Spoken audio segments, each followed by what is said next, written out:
जी, जी बोलिए चलिए। अगला प्रश्न हाँ बोलिए। हाँ, ओम तत्सत, ओम श्री गुरुवे नमः। इस समय हमें बहुत सारे गुरु हाँ, हाँ आगे आ जी, जाते हैं। हाँ, इस समय हमें चलिए मैं माइक ले आता हूँ। बहुत सारे गुरु हमें नहीं मिल रहे हैं। हाँ, तो क्या हम किसी प्रतिष्ठित गुरु से, हाँ, जो मान्यता प्राप्त प्रतिष्ठित गुरु हैं, जैसे हाँ, कि आदि शंकराचार्य जी हैं, उनके हाँ, 4 मठ हैं, हाँ, अगर हम उनमें से किसी एक मठ से हाँ, दीक्षा ले लें, हाँ, तो क्या वो हमारे लिए ठीक होगा? क्या उनसे जो दीक्षा प्राप्त होगी मंत्र हाँ, की, हाँ, क्या वो चलिए। सही होगी? हाँ, हाँ। देखिए, गुरु की वाकई में बहुत तकलीफ है। बहुत सारे लोगों को गुरु नहीं मिल रहे हैं और गुरु के लिए क्या करें।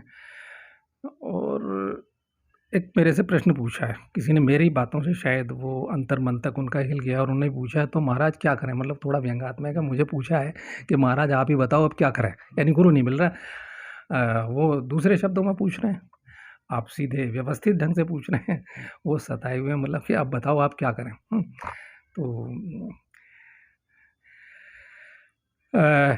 आप मुझसे पूछ रहे हो, मैं तो चाहूँगा, क्योंकि जो आदि शंकराचार्य असली वाले थे उनके आप शिष्य होते तो जीवन में तरक्की हो जाती, प्रगति हो जाती। ये निश्चित था कि आप वहाँ चल दिए तो एक ना एक दिन वहाँ पहुँच ही जाएँगे। और वो तो शक्तिशाली थे, योग शक्ति संपन्न थे। और मैं उन फिर भी मैं आदि शंकराचार्य को वो नहीं मानता जो अगस्त्य पुलस्त्य अंगिरा, मतलब उतले लेवल, लेकिन हाँ, क्योंकि वो लेकिन उस धारा में है, वो वहीं पहुँचेंगे। उनके गुरु उनके गुरु हैं, उनके गुरु, वो परंपरा वही है। और अब आपने प्रश्न पूछा कि वो प्रतिष्ठित हैं आदि शंकराचार्य, लेकिन मैं, बड़ा नाम है और ये सार्वजनिक वीडियो है और मुझे आजकल ज़रा सा भी कुछ बोलते ही, और तो मैं सोचता हूँ, और व्रत का पालन कि हमारा है कि किसी को वो लोग वो नहीं है। कई बार आपने देखा होगा शंकराचार्यों पर आरोप लगते रहे या नहीं पढ़े, उनके कांड भी बहुत होंगे। सब ऐसे नहीं है, लेकिन कई बार हुआ ऐसा और वो दबा दिए गए हैं। अब शंकराचार्य जो 4 बिठाए गए थे, क्या वो वाक़ई योग की किसी अवस्था को उपलब्ध हैं? क्या उन्हें कोई तत्व सिद्धि है? एक तत्व की भी सिद्धि है? क्या वो अग्नि तत्व तक, नाभि केंद्र तक ही पहुँच गए? चलो मैं ऐसे मान लेता हूँ कुंडली की भाषा में। तो ऐसा तो अब जो आदमी खुद, मैंने अभी मंत्र साधना के अंतर्गत इतनी बातें करी नहीं करी? करी? और बड़े ढंग से इतने 30 मिनट के अंदर मैंने तत्वों का पूरा विवेचन कर दिया। मैंने ओम भी शुरू कर दिया, ह्रीम, क्लीम, श्रीम सारे कर दिए।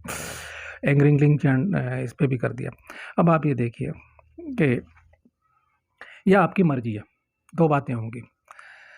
आप जाएँगे और संतुष्ट नहीं होंगे तो फिर दूसरे के पास जाएँगे। 1 दिन होगा, चारों से दीक्षा ले लीजिए।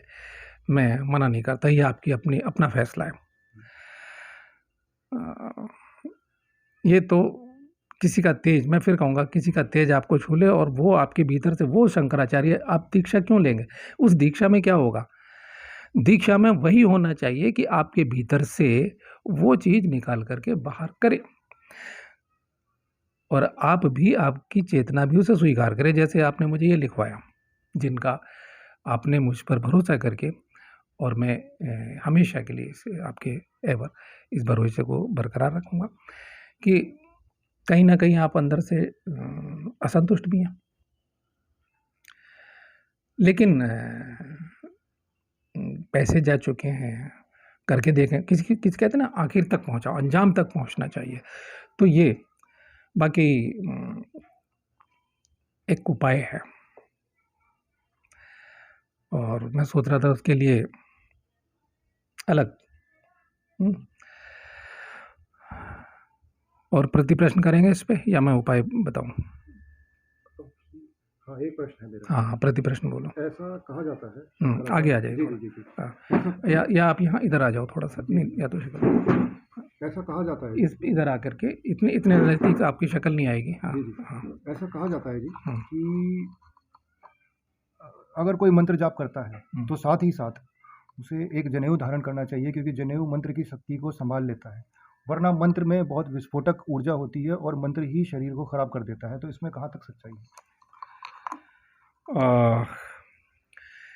जनेऊ एक संस्कार है हमारा और ये प्राचीन परंपरा है। ब्राह्मण, क्षत्रिय, वैश्य, शूद्र के जनेऊ धारण नहीं है। प्राचीन काल में ब्राह्मण, क्षत्रिय, वैश्य तक शूद्र होते हैं और वो पहला जनेऊ के नियम का जो पालन करता है, एक अच्छी चीज़ है। लेकिन जनेऊ धारण करने के बाद भी, जनेऊ धारण करने के बाद केवल खाली जनेऊ धारण एक एक सामान्य प्रक्रिया है। लेकिन जनेऊ धारण करने का यह मतलब नहीं हो जाता है कि वो जनेऊ उसे संभाल लेगा। संभालेगी आपकी चेतना शक्ति। और अभी तक क्या आपके पास ऐसा अनुभव है कोई कि भाई मंत्र में इतनी शक्ति उत्पन्न हो गई हो? और अगर शक्ति उत्पन्न हो गई है तो वो बाहर भी गति करेगी। भाई ये तो एक सामान्य प्रक्रिया है। अगर मैं 3 प्रकार के मंत्र होते हैं, वाचिक है, उपांशु है और मानसिक है। और मानसिक मंत्र की गति सबसे तेज होती है। और अभी मैं आपको दिखाऊं तो ओशोवादी लोग हैं, वो तो बिल्कुल गलत कहते हैं। और जय कृष्णामूर्ति जो है वो तो कहते हैं कि मंत्र जपने वाले मूर्ख और आलसी होते हैं। तो उनका लिखा हुआ पढ़वा देंगे। ओशो सख्त खिलाफ है, वो ध्यान से कराते हैं, क्योंकि उन्हें मालूम है कि अगर इतनी सारी भीड़, लाखों की भीड़ को मैं कैसे संभालूंगा। अगर मैं मंत्र बताऊंगा एक एक आदमी को, कोई उल्टा सीधा होगा मंत्र जपने से। तो मंत्र, लेकिन ऋषि, एक बात बताऊं, ऋषियों के आश्रम में क्या होता है? यज्ञ होता है और मंत्र, 2 ही चीज़ें रही हैं प्राचीन काल में।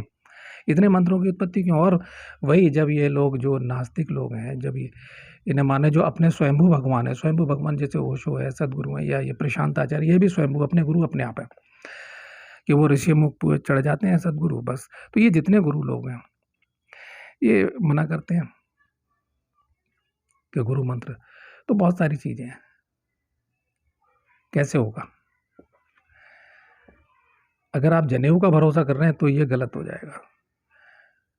मैंने तो ऐसे लोग देखे हैं जो जनेऊ पहने हुए भूत प्रेत खूब कूद रहे हैं, जनेऊ भी है, फिर वो जनेऊ की क्यों नहीं मानते? आप भूत प्रेत से ग्रस्त लोगों को बालाजी में चले जाइए, और आजकल एक बागेश्वर बाबा आप देखें ना, तो वो भी जनेऊ पहने रहते हैं।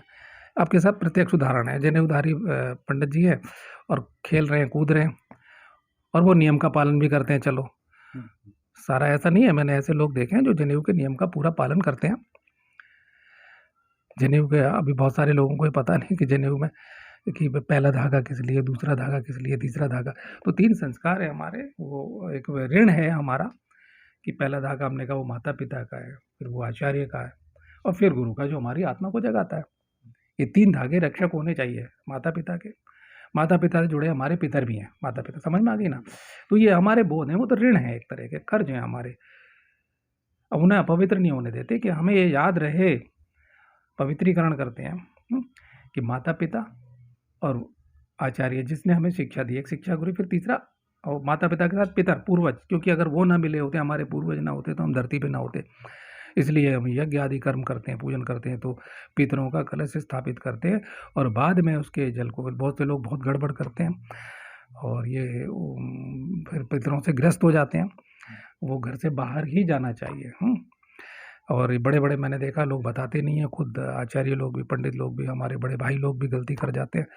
तो वो जो पितर साथ में हैं उनके, वो उनका है, दूसरा आचार्य का, और तीसरा आत्मा को जगाता, आत्मशक्ति। मैं आत्मा के आत्मज्ञान की बात नहीं करता हूँ, कोरी आत्मशक्ति जगाने वाला, जो आपके अंदर आत्मशक्ति, ऐसी शक्ति जो आपके जीवन को बदल दे और बाहर को भी प्रकाशमान करे, अनुभव दूसरे को भी हो जाएगी।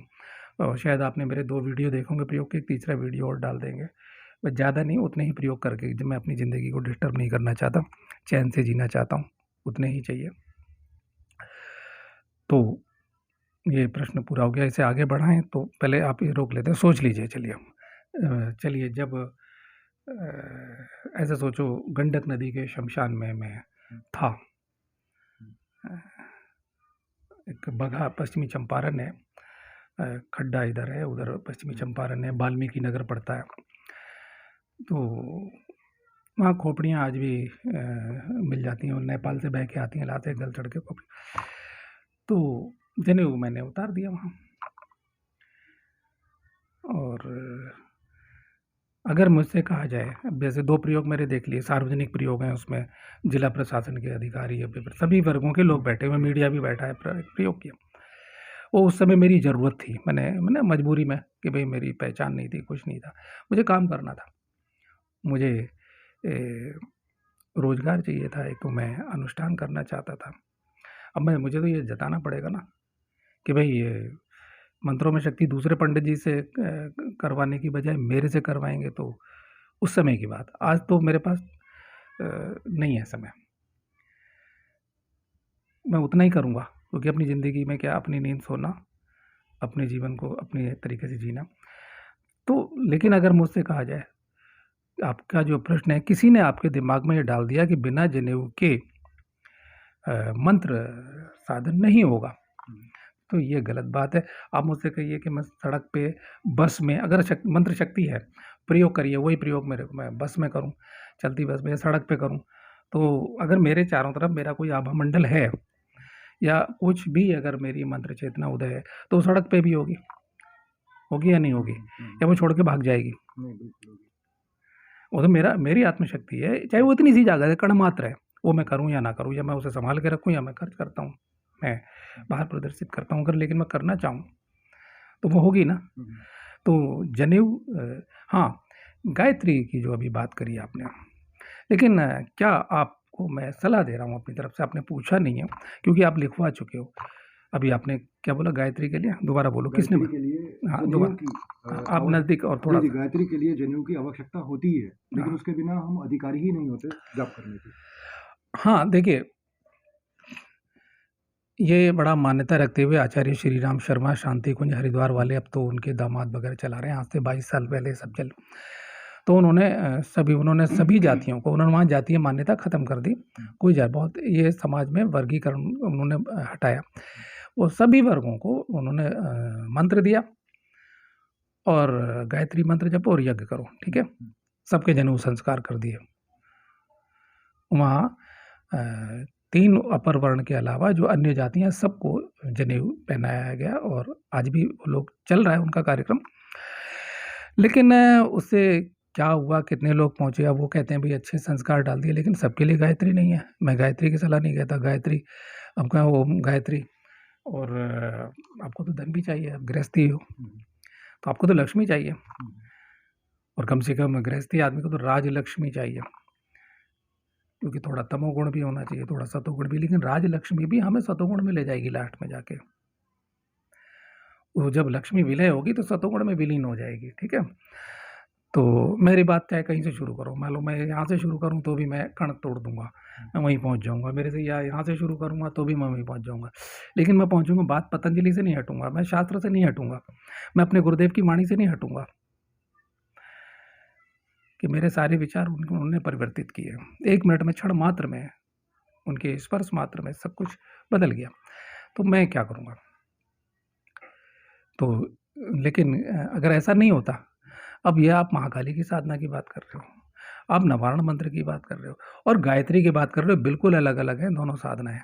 गायत्री की तरंगें अलग हैं और महाकाली की तरंगें अलग हैं। आप क्यों मिलाना चाहते हो अपने जो बचे-खुचे? ये तो आपके गुरु को सोचना चाहिए कि वो आपको ऐसी साधनाएँ क्यों दे रहे हैं, और आप पर छोड़ दिया कि आप तो पता नहीं क्या माँगोगे। आप कैसे फैसला कर सकते हो? आप कैसे फैसला कर सकते हो कि आपके लिए क्या उचित है भई? और वो कह रहे हो ये कर लो या ये कर लो। तो गायत्री की जो सतोगुणी तरंग है, गायत्री का एक दूसरा विभाग है, दूसरा ही स्वरूप है, उसे कहते हैं सावित्री तंत्र है, वो सावित्री विभाग, ठीक है? तो उसमें तीनों गुण हैं सावित्री में, सांसारिक कामनाएँ भी हैं।